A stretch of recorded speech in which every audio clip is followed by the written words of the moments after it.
ప్రభు యేసుక్రీస్తు నామమున పెనియలు స్వరం ప్రేక్షకులందరికీ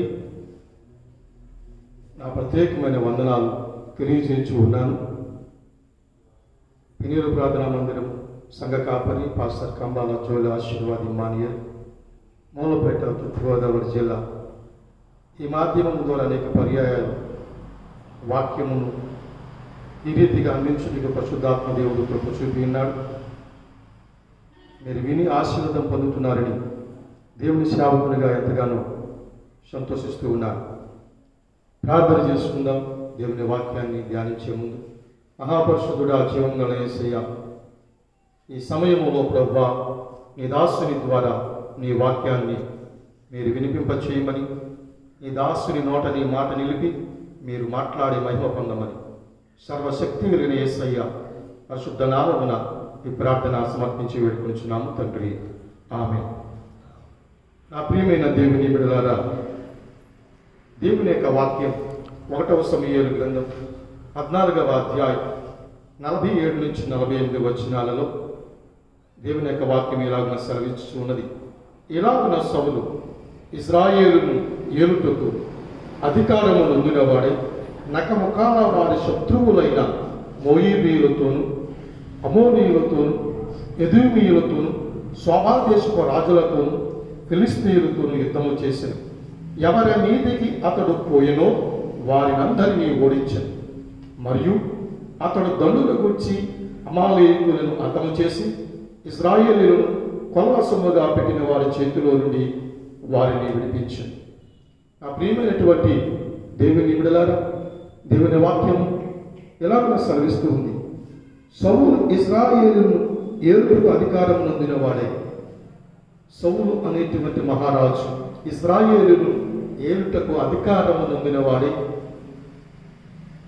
రాజుగా నియమింపబడిన తదుపరి అద్భుతమైనటువంటి విజయాలను పొందుటము ఈ యొక్క వాక్య భాగంలో తెలియపరుస్తుంది. సౌలు నకముఖాల శత్రువులనే వారిపైకి దండెత్తి వెళుతూ ఉన్నారు.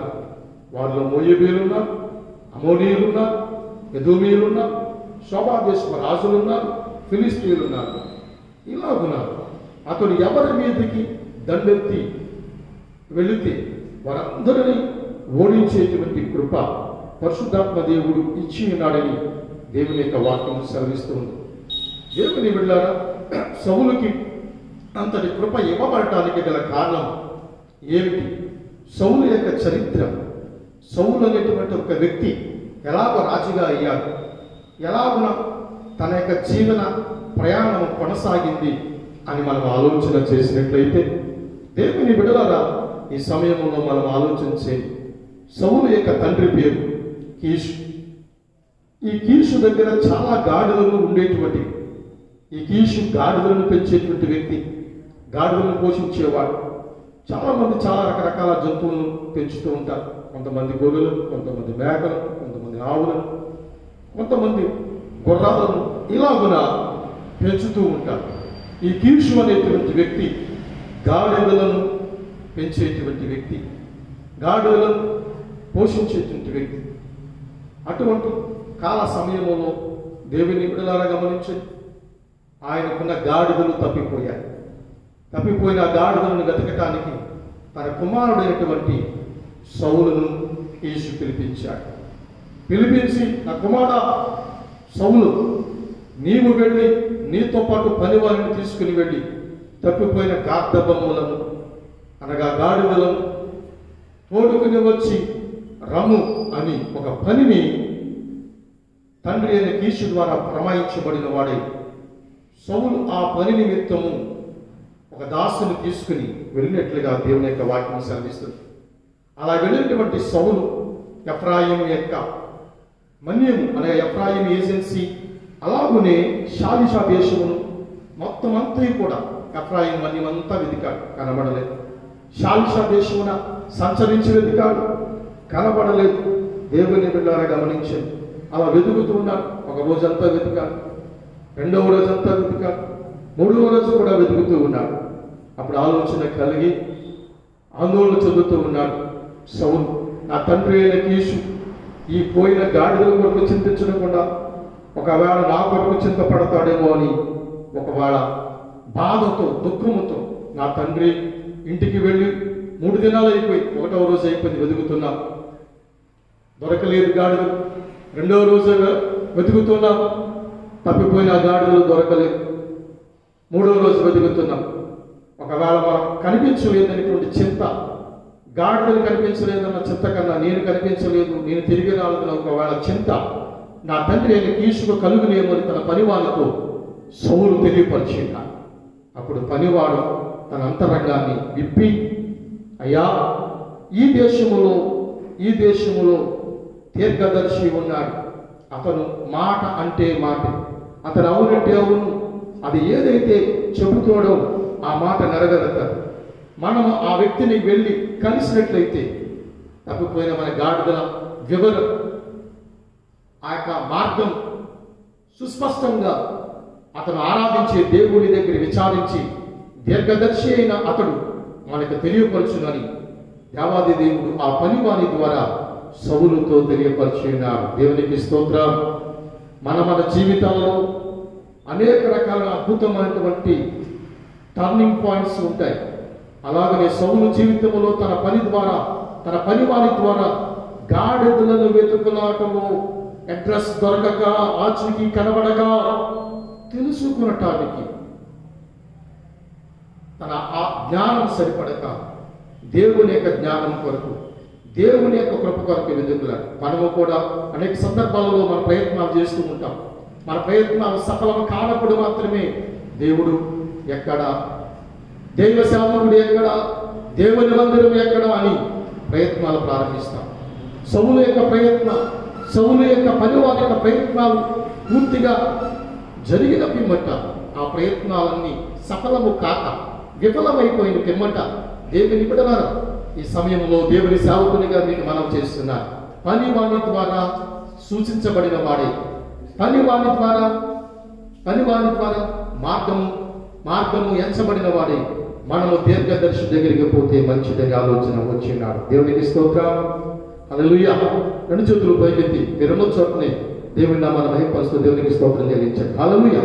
నా ప్రియమైన తండ్రి, దేవుని బిడ్డ ఎప్పుడైతే దీర్ఘదర్శిని కలుసుకోవాలని పనివాళ్ళ ద్వారా ఆలోచన కలిగి ఉన్నాడో, మనము దైవజనుల దగ్గరికి వెళ్ళబోతూ ఉన్నాం, దేవుని యొక్క సేవకుడి దగ్గరికి వెళ్ళిపోతున్నాం. కాబట్టి ఒంటి చేతులతో వెళ్ళకూడదు, మన దగ్గర ఏమైనా ఉన్నదా అనే ఆలోచన సౌలు తెలియపరిచి ఉన్నాడు. దేవునికి స్తోత్రం. అయితే దేవుని యొక్క వాక్యం సెలవిస్తుంది, నా యొక్క 1/4 తులము వెండి కలదు. దేవునికి స్తోత్రం కలిగిన గాక. హల్లెలూయా. 2 చేతులు పైకెత్తి దేవునికి స్తోత్రం చెప్తాం. హల్లెలూయా. నా ప్రియమైనటువంటి తండ్రి, ఈ సమయంలో దేవుని సేవకునిగా నీకు మనం చేస్తున్నాను. సౌలు భక్తిహీనుడా అన్న విషయము పక్కన పెడితే, దైవ సేవకుడిని కలుసుకోవడానికి, దీర్ఘదర్శిని కలుసుకోవడానికి, దేవుని యొక్క ఉద్దేశాన్ని, దేవుని యొక్క చిత్తాన్ని, దేవుని యొక్క దర్శనాన్ని తెలియపరిచేటువంటి ఒక వ్యక్తి దగ్గరికి వెళ్ళేటప్పుడు ఒట్టి చేతులతో వెళ్ళకూడదని దేవుని బిడ్డలారా గమనించండి. తన దగ్గర ఉన్న దానిని వెతుకులాట ప్రారంభిస్తే తన పరివారి దగ్గర 1/4 తులము వెండి కలదన్నటువంటి విషయాన్ని గుర్తించగలిగాడు. కాబట్టి దేవుని బిడ్డలారా ఎందుకు చెబుతూ ఉన్నారంటే, ఈ సంగతి చాలా మంది దైవ సేవకుల దగ్గరికి వెళ్ళటానికి ఇష్టపడుతున్నారు, కానీ ఒట్టి చేతులతో వెళుతూ ఉన్నారు. ఇది మంచిది కాదని, ఇది ఆశీర్వాదకరమైన సంగతి కాదని దేవుని సేవకునిగా మిమ్మల్ని హెచ్చరిస్తూ ఉన్నారు. దేవుని బిడ్డ 1/4 తులం వెండి తీసుకొని దేవుని బిడ్డలారా గమనించండి వెళ్ళిపోతూ ఉన్నారు. ఊరు ఎక్కుచూ ఉండగా అక్కడ ఊరి ఎక్కుచున్న భాగంలో కొంతమంది కన్యకులు వచ్చి నీళ్లు చదువుకోవడానికి వచ్చినారు. అక్కడ కన్యకులు కనబడినప్పుడు, అమ్మా ఇక్కడ దీర్ఘదర్శి ఉన్నాడా? సేవకుని కూర్చుని వెతుకులాట. దేవుని బిడ్డలారా గమనించండి, తనకు కావలసినటువంటి దీర్ఘదర్శి సేవకుని కోసం సౌలు వెతుకులాడుతూ ఉన్నాడు. ఈ దినాల్లో సేవకులు అనేక మంది అయిపోయారు. వీరికి ఒక సేవకుడు, దేవుని బిడ్డ ఇంటికి ఒక సేవకుడు, అనేక మంది సేవకులు ఉన్నారు. కాబట్టి నీ వీధిలో, నీ ఇంటిలో సేవకులు ఉన్నారు. కాబట్టి సేవకుల గురించిన వెతుకులాట లేదు, సేవకుని గురించిన విలువ నీకు తెలియటం లేదు. అందుబాటులో ఉన్నటువంటి సేవకుడు, ప్రియమైన తల్లి అందుబాటులో లేడు. కాబట్టి వెతుకులాడుతూ దీర్ఘదర్శి ఎక్కడ ఉన్నాడని వెతుకులాడుతూ సేవకుడి కోసం సౌలు తిరుగులాడుతూ ఉన్నారు. నీళ్లు చదువుకోవడానికి వచ్చిన కన్యకలను అడిగి ఉన్నారు. అడిగితే దీర్ఘదర్శి ఉన్నాడు. ఊరు చివర భాగంలో ఉన్నత స్థలములలో ఎక్కుతూ ఉన్నాడు. అక్కడ బలి అర్పిస్తాడు. బలి అర్పించిన పిమ్మట వారు ఆహారం తీసుకుంటారు, భోజనం చేస్తారు. కాబట్టి నా ప్రియమైనటువంటి దేవుని బిడ్డలారా గమనించండి, సమాచారం పట్టుకున్నాడు. సౌలు యొక్క పనివారు సమాచారం తీసుకుని ఉన్నత స్థలానికి వెళ్ళిపోయారు. ఉన్నత స్థలానికి వెళ్ళిపోయి ఆ స్థలానికి వెళ్ళి గమనించి, ఈ సౌలు సరాసరి దేవుని బిడ్డలారా గమనించండి, ఏ వ్యక్తి కోసం అయితే వెతుకులాడుతున్నాడో ఆ వ్యక్తి దగ్గర ఇంటికే వెళ్ళి, అయ్యా ఇక్కడ దీర్ఘదర్శి ఉన్నాడా అని అడుగుతున్నాడు. దేవునికి స్తోత్రం కలుగును గాక. హల్లెలూయా, హల్లెలూయా, హల్లెలూయా. దేవుని బిడ్డలు గమనించి, ఆ దీర్ఘదర్శి పేరే సమూయేలు. అంతకు మునిపే వెతుకులాడుతున్నటువంటి సౌలుని గురించి సౌలు పక్షముగా ఆ దేవుని బిడ్డలారా గమనించండి, దేవుని చిత్తమని గమనించండి. సమూయేలు ప్రవక్తకు, సమూయేలు దీర్ఘదర్శితో దేవుడు మాట్లాడినాడు. నీ కొరకు ఒక వ్యక్తి, సౌలు అనేటువంటి వ్యక్తి వెతుకులాడుతున్నాడు, నిన్ను కనుగొనడానికి ప్రయాసపడుతున్నాడు, రేపటి దినాన నీ దగ్గరికి రాబోతున్నాడని దేవుడు సమూయేలుతో మాట్లాడి ఉన్నాడు. సమూయేలు ఈ వ్యక్తి కోసం ఎదురు చూస్తున్నాడు. రావలసినటువంటి సౌలు రానే వచ్చాడు. సమూయేలు ఎదుటికి వచ్చి, ఏ వ్యక్తిని అయితే వెతుకులాడుతున్నాడు ఆ వ్యక్తి దగ్గరికి వచ్చి, అయ్యా ఇక్కడ దీర్ఘదర్శి ఉన్నాడా?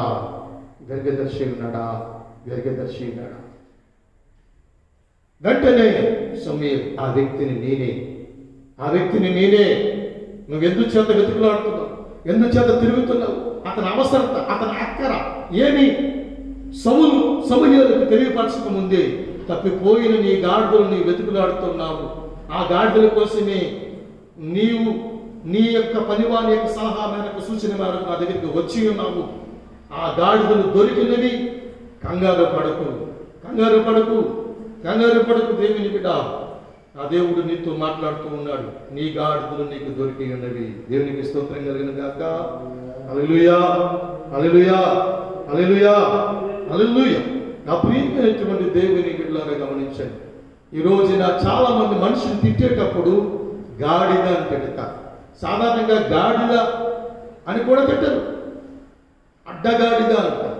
అదేమిటి విచిత్రం అంటే, ఒక మనిషిని సంబోధిస్తూ దూషించేటప్పుడు, తిట్టేటప్పుడు, అతన్ని గద్దించేటప్పుడు రే అడ్డగాడిద అని గద్దిస్తూ ఉంటారు. ఇప్పుడు ఏ గాడిద తప్పిపోయాయి? అది అడ్డగాడిదో, మామూలు గాడిదో, నిలువు గాడిదో, వంకర గాడిదో నాకు తెలియదు, కానీ గాడిదలైతే తప్పిపోయినాయి. గాడిదల యొక్క పని ఏమిటి? భారం మోస్తుంది. ఈ రోజున మానవుడు కూడా ప్రయాసపడి భారం మోస్తూ దేవుని మాటను కడచమని పెట్టి లోకములో తప్పిపోయినాడు. తప్పిపోయిన లోకమును దేవుని బిడ్డలు దేవుడు వెతుకులాడుతున్నాడు, కానీ దేవునికి చిక్కటము లేదు. మానవుడు దేవునికి చిక్కటము. 6 రోజులు పనిచేసి 7వ దినం విశ్రాంతి దినాలు, 7వ రోజులను మందిరానికి రా అంటే ఖాళీ లేదు మానవుడికి. 6 సంవత్సరాలు భూమికి వ్యవసాయం చేసి 7వ సంవత్సరం ఆ భూమిని ఖాళీగా రష్టి అంటే 7వ సంవత్సరం ఆ వ్యక్తికి, ఈ దేశానికి, ఈ ప్రపంచంలో మానవునికి ఖాళీ లేదు. కాబట్టి దేవుడు చెప్పిన మాట మీరుతూ ఉన్నాడు. 7వ దినము దేవుని ఆరాధించడానికి మనిషి మాట మీరుతూ ఉన్నాడు తప్పిపోయి. 7వ సంవత్సరాలు పొలానికి విశ్రాంతి ఇవ్వవలసిన వాడు, పని నిమిత్తం విశ్రాంతి ఇవ్వవలసిన ఈ మానవుడు తప్పిపోయిన గాడిదల కోసం తండ్రి ఆజ్ఞ, కీషు అనేటువంటి తండ్రి ఆజ్ఞ మేరకు సౌలు వెతుకులాట ప్రారంభించాడు. తప్పిపోయినటువంటి గాడిద లాంటి మానవులను దేవుడు వెతుకుతూ ఉన్న దేవుని వెతుకులాటలో మానవుడు చిక్కటము లేదు. కాబట్టి దేవుని వెతుకులాటలో మానవుడు చిక్కలేదు. కాబట్టి కరోనా అనేటువంటి భయంకరమైనటువంటి వైరస్ను ప్రపంచమంతా సృష్టించి మానవుణ్ణి పట్టుకుంటున్నాడు. దేవుని బిడ్డలారా గమనించి, దేవుని చట్టాన్ని పక్కన పెట్టి మనిషి తనకంటూ తన స్వనీతిని బట్టి నా వ్యక్తిగత స్వేచ్ఛను హరించవద్దు అని స్వంతంగా స్వనీతి సంబంధమైన చట్టాలను మానవుడు చేసుకుంటున్నాడు. పురుషుడు వివాహం చేసుకోవడానికి చట్టబద్ధత చేసుకున్నాడు. స్త్రీ వివాహం చేసుకోవడానికి చట్టబద్ధత చేసుకున్నాడు. అలాగనే కొంతమంది జంతువులతో సంభోగం చేసుకోవడానికి ఇష్టపడుతున్నాడు. భయంకరముగా పరిశుద్ధాత్మ దేవునికి వ్యతిరేకముగా, పరిశుద్ధాత్మ దేవుడు దుఃఖించే రీతిలో మానవుల వ్యక్తిగత స్వేచ్ఛను హరించే హక్కు మీకు వరకు లేదని స్వనీతి సంబంధమైన స్వార్థ చట్టాలను చేసుకోవడానికి సిద్ధపడుతూ ఉంటే, ప్రభుత్వము దాన్ని అంగీకరిస్తూ ఉంటే, సృష్టించినటువంటి ఈ దేవాది దేవుడు మానవుని యొక్క చట్టాలను అంగీకరించలేక మానవుని యొక్క నిజ జీవితంలో భయంకరమైనటువంటి దుర్భరమైనటువంటి నరసంహారాన్ని దేవాది దేవుడు తీసుకుని వచ్చినాడని దేవుని సేవకునిగా మీకు ఈ సమయంలో మనం చేస్తున్నాం.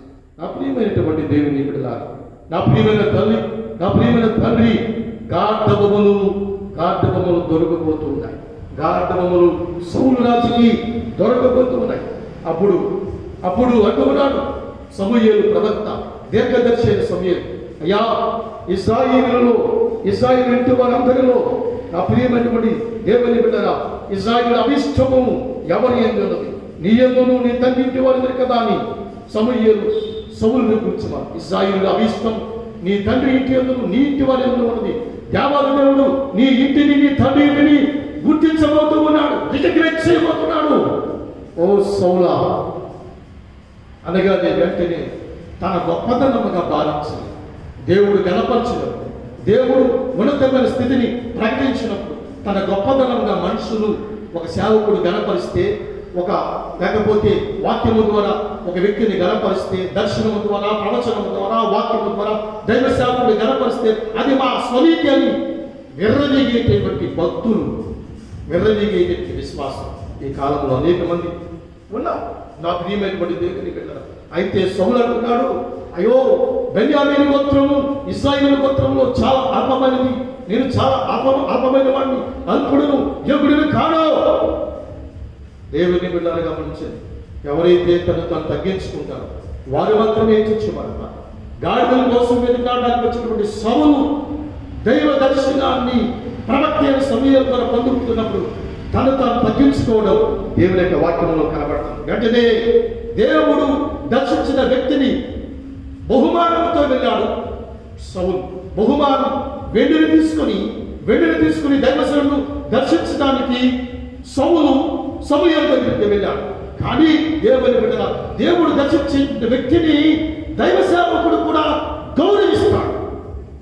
దేవుని చిత్తం కలిగిన వ్యక్తిని, దేవుని యొక్క దర్శనం కలిగిన వ్యక్తిని, దేవుని యొక్క ఉద్దేశం కలిగిన వ్యక్తిని, దేవుని యొక్క ఆలోచన సభలో ఉన్నటువంటి వ్యక్తిని దేవుని బిడ్డలారా దైవ సేవకుడు కూడా గౌరవిస్తాడు. కాబట్టి వెంటనే దేవుని బిడ్డలారా ఒక 30 మందికి వంట చేయించేశాడు.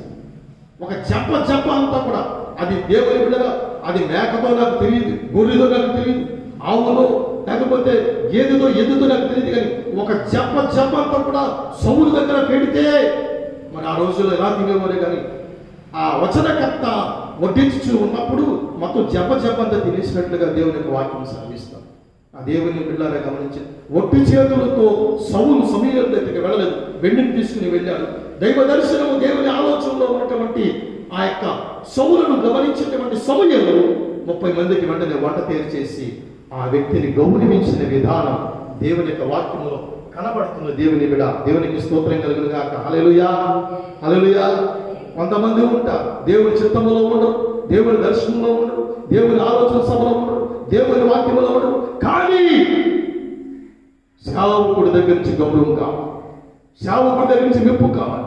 నా ప్రియమైన దేవుని బిడ్డ, ఏ వ్యక్తి అయితే దేవుని చిత్తంలో ఉంటాడో, దేవుని ఆలోచనలో ఉంటాడో, దేవుని దర్శనంలో ఉంటాడో, దేవుని ఆలోచన సభలో ఉంటాడో, ఆ వ్యక్తి గౌరవం కోరుకున్నా గౌరవం కోరుకోకపోయినా గౌరవించబడతాడు. దేవునికి స్తోత్రం, దేవునికి స్తోత్రం. హల్లెలూయా, హల్లెలూయా. ఎన్ని తలచినా ఏది అయినా జరిగేది నీ చిత్తమే ప్రభువా, జరిగేది నీ చిత్తమే. నీ వాక్కుకై వేచియుంటిని, నా ప్రార్థన ఆలకించుమా ప్రభువా, నా ప్రార్థన ఆలకించుమా. నీ తోడు లేక నీ ప్రేమ లేక ఇలాగే ప్రాణి నిలువలేదు. నీ తోడు లేక నీ ప్రేమ లేక ఇలాగే ప్రాణి నిలువలేదు. అడవి పూలే నీ ప్రేమ పొందగా, అడవి పూలే నీ ప్రేమ పొందగా, నా ప్రార్థన ఆలకించుమా ప్రభువా, నా ప్రార్థన ఆలకించుమా. ఎన్ని తలచినా ఏది అడిగినా జరిగేది నీ చిత్తమే ప్రభువా, జరిగేది నీ చిత్తమే. నా ఇంటి దీపం నీవే అని తలచి నా హృదయము నీ కొరకై పరిలపరచితి. నా ఇంటి దీపం నీవే అని తలచి నా హృదయము నీ కొరకై పరిలపరచితి. ఆరిపోయినా నా వెలుగు దీపము, ఆరిపోయినా నా వెలుగు దీపము, వెలుగించుము నీ ప్రేమతో ప్రభువా, వెలుగించుము నీ ప్రేమతో. ఎన్ని తలచినా ఏది అడిగినా జరిగేది నీ చిత్తమే ప్రభువా, జరిగేది నీ చిత్తమే. హల్లెలూయా. వెంటనే వెంటనే నా ప్రియమైన తల్లి, నా ప్రియమైన తండ్రి ఇక ఆలస్యం చేయక సమూయేలు తేజము కొట్టి తీసుకొని, ఓ సౌలు, దేవాది దేవుడను అధిపతిగా రాజుగా ఇశ్రాయేలు పక్షముగా నువ్వు బెన్యామీను గోత్రపు వాడేను, నువ్వు అల్పమైన వాడు కావు, దేవుడిని ఏర్పాటు చేసుకున్నట్టు అభిషేకించిన దేవునికి స్తోత్రం కలుగునుగాక. హల్లెలూయా, హల్లెలూయా. నా ప్రియమైన దేవుని బిడ్డరా, వెంటనే వెళ్ళు రాహేలు అనేటువంటి సమాధి దగ్గర, యాకోబు యొక్క భార్య అయినటువంటి రాహేలు యొక్క సమాధి దగ్గర ఇద్దరు మనుషులు ఉంటారు. తప్పుపోయిన నీ గాడిదను నీకు అప్పగిస్తారు. నీ తండ్రి అయిన కీషుకు నీ గాడిదని గాడిదను అప్పగించుకో. నీకు భయపడే ముగ్గురు మనుషులు వస్తారు. మూడు మేక పిల్లలు 3 రొట్టెలు, ఒక ద్రాక్షారసం తిత్తుతో వస్తారు. నీకు రొట్టెలు ఇస్తారు. కాబట్టి నీకు భయపడదు, వెళ్ళు. దేవుని బిడ్డలుగా మంచి ఎప్పుడైతే ధైర్య గుడ్డితో రాజుగా అధిపతిగా అభిషేకించాడు ప్రవక్తల సమూహము సమూయేలు దగ్గరికి చెప్పిన మాటను బట్టి ఆ సౌలు దగ్గరికి రావడం ప్రారంభించారు. ఆ యొక్క ప్రవక్తల సమూహం వచ్చి ఆ యొక్క సౌలుని ప్రవచనాత్మకంగా బలపరిచారు. వెంటనే యెహోవా ఆత్మ, యెహోవా ఆత్మ, యెహోవా ఆత్మ సౌలు మీదకి రావడం ప్రారంభించింది. వెంటనే కొత్త మనసు అతనిలో ప్రారంభమైంది. దేవునికి స్తోత్రం. ఎవడైనా ఆత్మ లేనివాడు నా వాడు కాదు, ఎవడైనా ఆత్మ లేనివాడు నా వాడు కాదు. అభిషేకము పొందినట్టు సమూయేలు ప్రవక్త ద్వారా అభిషేకం పొందినట్టు సౌలు దేవుని యొక్క ఆత్మను పొందుకుని కొత్త మనసు కలిగిన వాడిగా ముందుకు సాగడం జరిగింది. కాబట్టి దేవుని బిడ్డగా అతడు అమోనీయుని మీదకి పోవాలి, మోయాబీయుని మీదకి పోవాలి, ఎదోమీయుని మీదకి పోవాలి, సమాదేశ రాజుల మీదకి పోవాలి, ఫిలిష్తీయుల మీదకి పోవాలి, అమాలేకుల మీదకి పోవాలి. అతడు ఎవరి మీదకి వెళ్ళి దండెత్తితే వారందరూ కూడా అతని చేతికి బానిసులుగా దేవాలయ దేవుడు అప్పగించాడు. ఎంత గొప్ప విజయ పరంపర కొనసాగిస్తున్నటువంటి సౌలు యొక్క జీవితంలో అంతం ఎందుకు ప్రారంభమైంది? నా ప్రియమైన తల్లి, నేను ఒక మాట సంధిస్తాను, నన్ను ఒక మాట చెప్పలేను. నీ అవిధేయత నీ అంతానికి ఆరంభం. ఎంత గొప్ప విజయాన్ని పొందుకుని, ఎంత గొప్ప అభిషేకాన్ని పొందుకునే వ్యక్తి ఎందుకు అపజయాల బారిన పడి అంతమైపోయింది? కారణం ఏంటో తెలుసా? నీ అవిధేయత, నీ అవిధేయత నీ అంతానికి ఆరంభం. నీ అవిధేయత, నా ప్రియమైన తల్లి, నా ప్రియమైన తండ్రి, నీ అవిధేయత నీ అంతానికి ఆరంభం. చాలా మంది జీవితంలో మేమేం తప్పు చేస్తామనుకుంటూ ఉంటాం, మేమేం తప్పు చేస్తామనుకుంటాం. నా సంఘానికి నేను ఎక్కువగా బోధిస్తూ ఉంటాను. మనుషుల దృష్టిలో పెద్ద తప్పులు, దేవుని దృష్టిలో చిన్న తప్పులు. మనుషుల దృష్టిలో చిన్న తప్పులు, దేవుని దృష్టిలో చాలా ఘోరమైన పెద్ద తప్పిదా.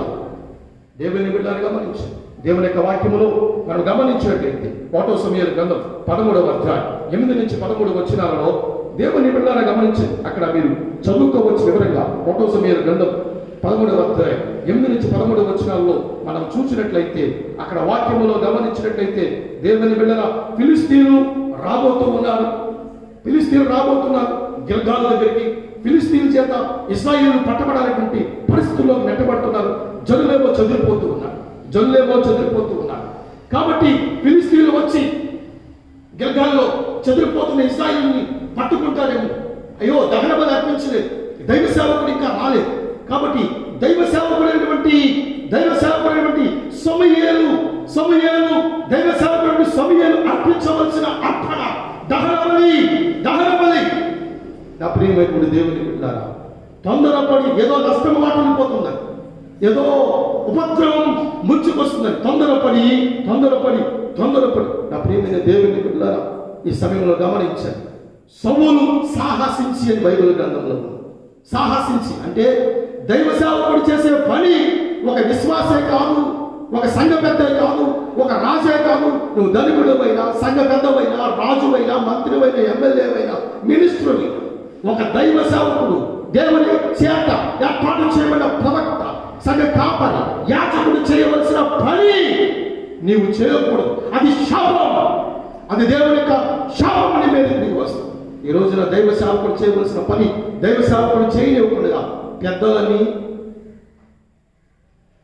గెద్దలని రా బంధువులని సంఘాన్ని కబళించి సేవకుని చేయనివ్వకుండా అనేక సంఘాలలో సేవకుని నిమిత్త మాత్రుడిగా చేసేసి రిమోట్ అంతా సంఘ పెద్దల చేతుల్లో. దేవుని కూడా ఈ సమయంలో ఆలోచించి నువ్వు అటువంటి పరిస్థితులు ఉంటే దాని నుంచి విడిపించబడమని దేవుని సేవకునిగా మీకు మనం చేస్తున్నా. సమయాలు రాలే, ప్రవక్త అయిన సమయాలు రాలే. ఆ సమయంలో గిల్గాలు మీదకి ఫిలిస్తీయులు దండెత్త వచ్చేస్తున్నారు. ఇశ్రాయేలు బయటకు చెదిరిపోతున్నారు. రాజుగా ఉన్నటువంటి ఈ యొక్క సౌలు కంగారు పడి ఏదో ఉపద్రవం ముంచుకొచ్చేస్తుందని చేయకూడదు పని సాహసించి దహన బలిని అర్పించేశారు. ఆ దహన బలి అర్పించేశారు. సౌలు చేసిన మొదటి తప్పు.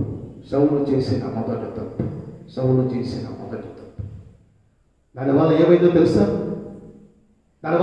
తెలుసా? పతనం, శాపం. కాబట్టి దేవుని బిడ్డ, దేవుడు నీకిచ్చిన పని ఏదో నువ్వు గుర్తించి, నీ సంఘములో, నీ కుటుంబములో, నీ గ్రామములో, నీ పట్టణంలో దేవుడు నీకిచ్చిన పని ఏదో గుర్తించి ఆ పని మాత్రమే చేయి.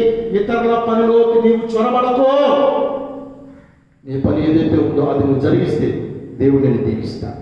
నా ప్రియమైనటువంటి దేవుని బిడ్డలారా, మరొకసారి దేవుని సేవకునిగా మరొక పర్యాయం మీకు చివరిగా నేను ఒక మాట చెప్పనివ్వండి. దేవుని బిడ్డలారా గమనించు.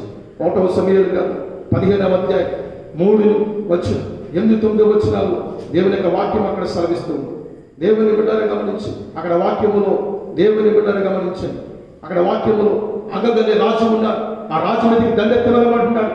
అక్కడ రాజు మీద దండెత్తి వెళ్తే అక్కడ ఆ రాజు యొక్క సైన్యము 2 లక్షల మంది ఉంటే ఇతని దగ్గర 10,000 మంది ఉన్నారు.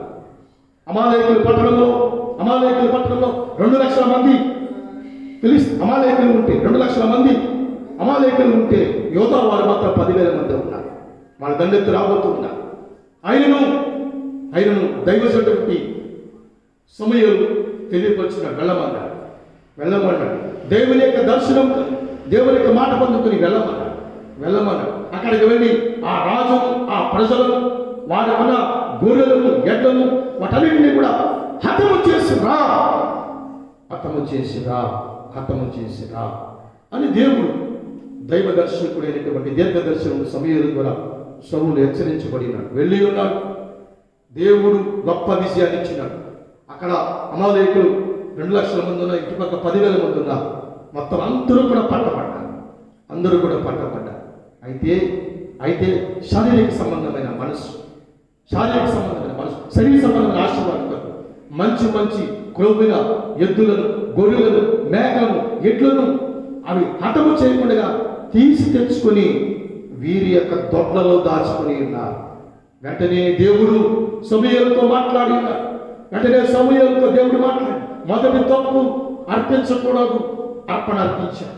2వ తప్పు హతము చేయమంటే హతము చేయకుండా దేవుని బిడ్డలు గమనించండి, ఆ గొర్రెలను, కొవ్విన గొర్రెలను, ఎడ్లను, మేకలను తీసుకొచ్చి దొడ్లలో దాచుకుని అంటే దర్శకుడు దీర్ఘదర్శనటువంటి సమయంలో సౌలు దగ్గరికి వచ్చి, అయ్యా నువ్వు చేసిన పని ఏమిటి?